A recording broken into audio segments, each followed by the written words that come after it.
The orange uncle is disciplining the nephew, because this is very feisty, always picking on them. It is seldom that this orange one will get angry. It's been a while, so I decided to take the video.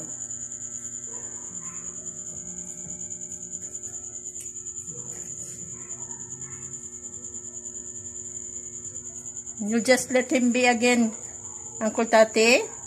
You won't continue disciplining this one? He will continue doing that unto you. Tati? Why? What have you done again? Shake. Tati?